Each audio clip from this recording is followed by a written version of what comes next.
Good morning, YouTube family and friends. Hope you all had a good week. Mine was, yeah, it was okay. Today is Saturday, July 1st, and I have completed week 28 on Mounjaro. This was the first week at the lower dose of 5.0, and overall, it was okay.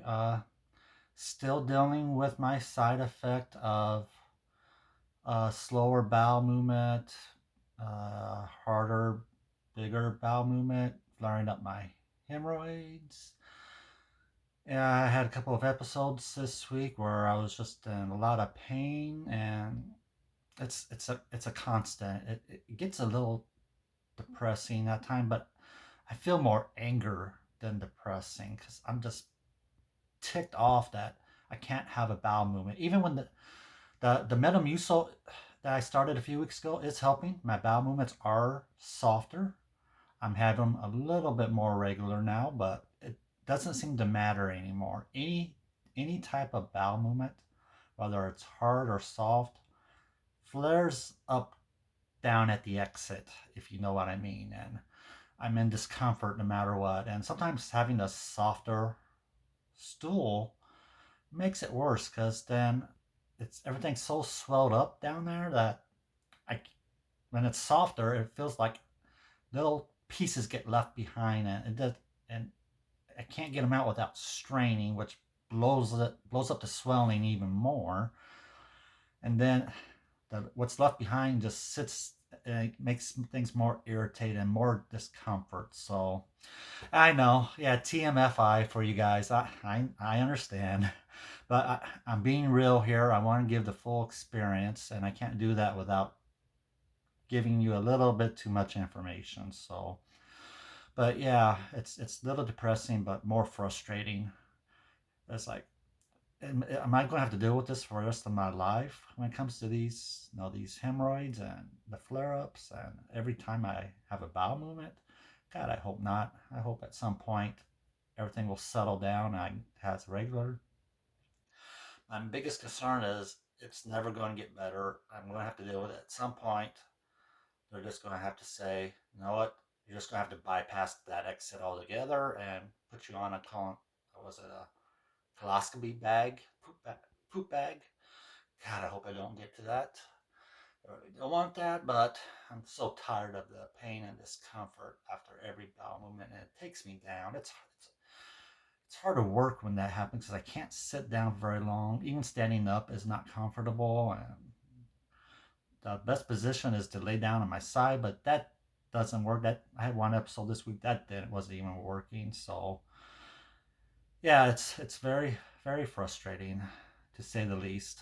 But okay, well anyway, I'm not gonna talk too long this week.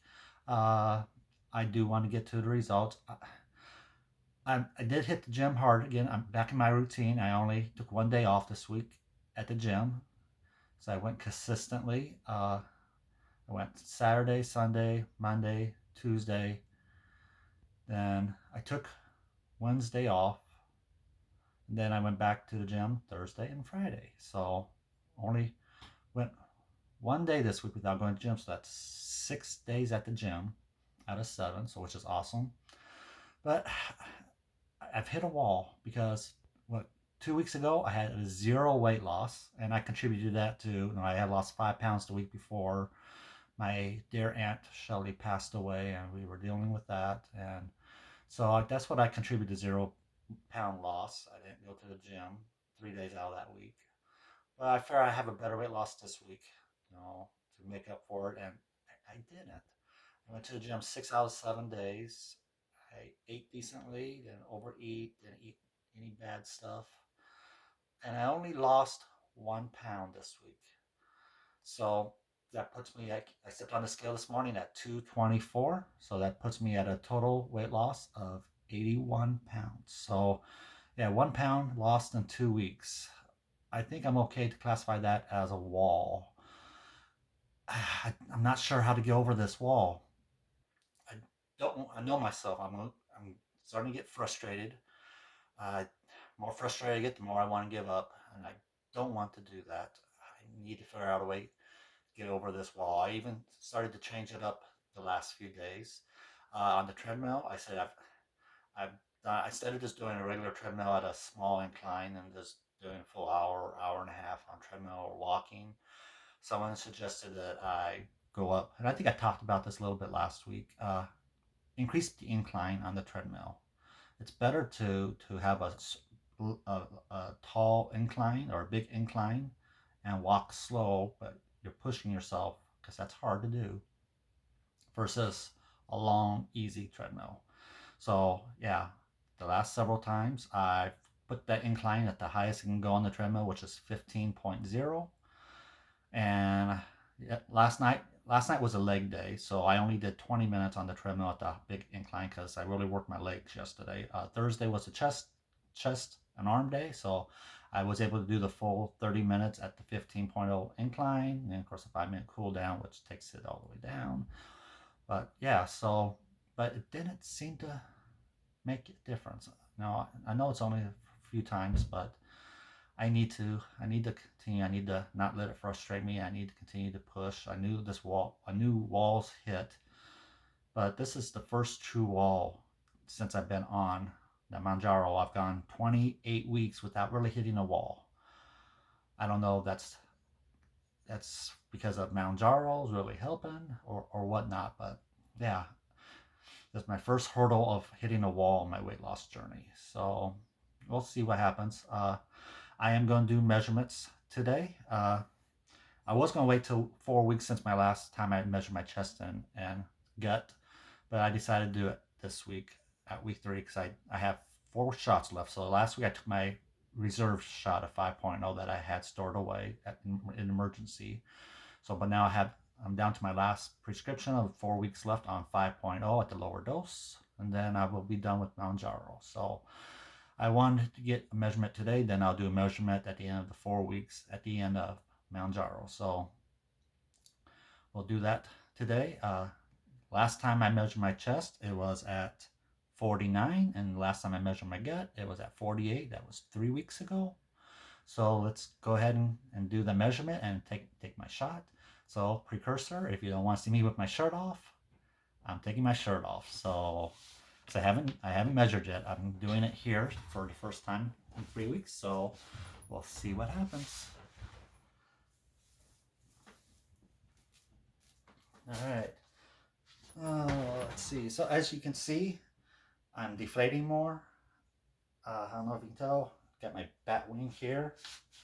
It's it's thinning out, but this is my right side, and the right side is worse. My left side's not as bad. I got a little bit of a bat wing, but it's not horrible. But they said my side boob is they're thinning, and my man boobs are thinning. If you look at the angle, you can see they're really deflating, and my gut it's really caving in here. And when I lay down, you can actually see the bone, my chest bone. So it's thinning. It's just it's just taking a while. So if I lay down, you can see my muscles starting to build up. See my arm muscles. Look at I'm definitely getting tone. The gym is working. Uh, I like that. I can see muscle here now. Just the dangling fat. There we go. I like the silhouette. Getting muscle. I'm getting.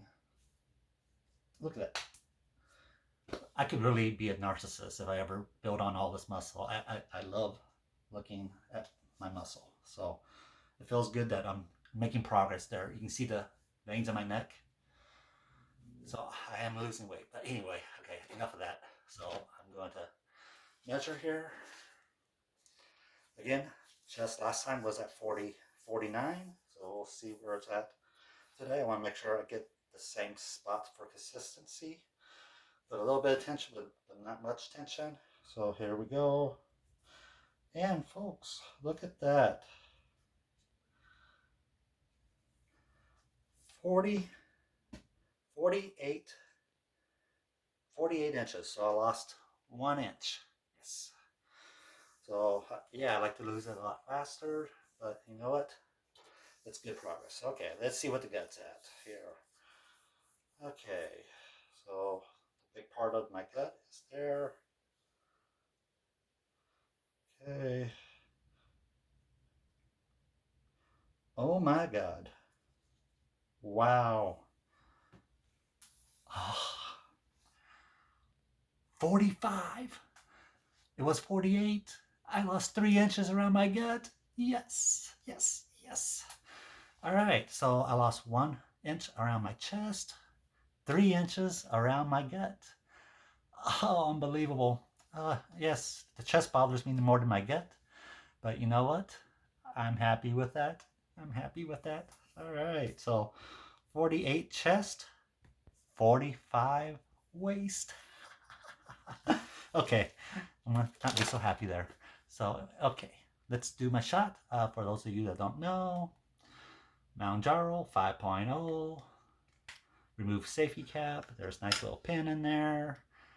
You need to unlock it, and then you can do 2 inches away from your belly button in the fat pocket. You can do it on your arm fat or on your fat thighs.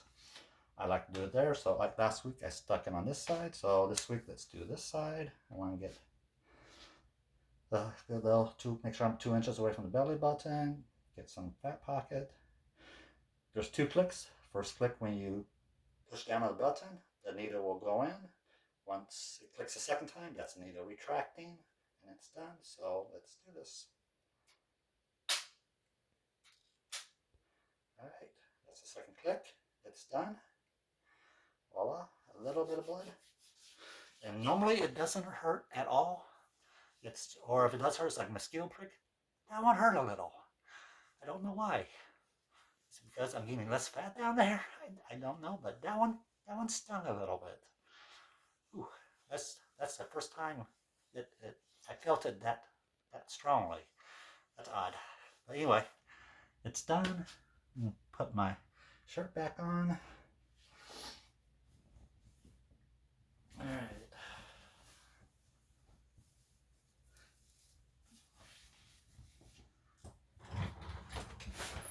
All right, folks. Again, it's that easy to give yourself a shot. So normally it doesn't hurt that much. Ooh. Okay. That was 5.0 dose. Let's see. Anything else I want to talk about today? Yeah, I don't think there. Oh, there's one other thing. I mentioned in my last week's video, my doctor wanted to do second blood work on my platelet count because my platelet count was getting low. They wanted to see if it was just a one-time anomaly. I know I was waiting for my results back. I did it not this Thursday, but the Thursday before, and I hadn't got my blood work. I hadn't got that blood work back before I posted last Saturday's video. Doctor's office did call me on this past Monday. The nurse called me and told me about my results. Yeah, it was an anomaly. Actually, my platelet got worse. It it had gone from 151 down to 120 in 3 months. So, but all my other blood work, my liver cirrhosis showed improvement. So we didn't know why my platelet count got worse. It didn't make sense. I'm losing weight. So when it came back as 120, she wanted to wait 2 weeks and do it again. So we did. My platelet count's down to 117. So it wasn't a big drop. It was just dropped to 3, which at least it's kind of steady now, but it's low. It needs to be, depending on what you go by, it needs to be above 140 or 150. Now we're talking about 140,000 or 150,000, but days go by 140 or 150. So my platelet count in that 2 week span went from 120 down to 117. So it got worse. So she wants to do another blood work in 2 weeks, so I have an appointment to have another blood draw on Wednesday the 12th to do that CDC, whatever that blood test is, where they check your platelet count, your red blood cells, white blood cells. And she's also adding a second test also that day. We're doing a peripheral blood smear. And for those of you that don't know what a peripheral blood smear, a peripheral smear, I think it's technical term is peripheral smear test. What that is, they take a drop of your blood, drop it on a microscope glass thing, and they drop a chemical on it and they smear it on the microscope glass thing, and then they look at it through the microscope lens. They can't get any diagnosis of it, but they can use that to help with the diagnosis. They're looking at kind of like the shape of the platelet, red blood cells, white blood cells. They're physically looking at that to see what those look like, to see if they're abnormal. And then from that, based on my other condition, other results, that'll help them to maybe figure out what's going on. Hopefully, again, I said with my liver cirrhosis, it could be just the spleen. That's when the spleen enlarges, it pulls more platelet counts out of your blood system, and hopefully that's what's going on. But I don't understand. All my other results improved, so I don't know why that would be getting worse. The only other reason it could be getting worse is if something's going on with my blood marrow. So, my blood marrow, my bone marrow. The bone marrow creates your platelets, your red blood cells, white blood cells. That's all created in your bone marrow. So, but we're on a wait and see approach here. I said next blood work is until the 12th, so a couple weeks. So I just have to wait and see and try not to Google. Don't Google. You see bad stuff when you Google medical conditions. So you always go to the worst. And I have a habit of doing that, so I try and get myself not to Google, even though I did. My doctor yells at me for Googling, so but it is what it is. But okay, I'm going to end this here. Boy, this video goes fast. It's already 17 minutes. You don't realize how fast time goes when you're recording. Wow. Sorry for the long video again this week, folks. But okay, this is July 1st. We have the family 4th of July party this afternoon at my Uncle Steve's house. So that's where we are going this afternoon. There's a chance of rain, so hopefully it doesn't get too much rain. The rain's supposed to be cleared out by dusk, so that shouldn't affect our fireworks that we're going to be letting off, but it could affect having fun activities outside. So, well, we'll see how the day goes. But I want to wish everybody a happy 4th of July. Be safe, enjoy, but be safe. Fireworks are dangerous, so if you're letting off fireworks, please be safe. Don't let kids handle fireworks. And just have a great time with your family, with your friends. And I want to give a big thanks out to all the troops, to all the men and women who serve in our military. Uh, thank you, thank you, thank you for allowing us to be able to celebrate 4th of July. So, but I will end it there. And y'all have a good one. Bye.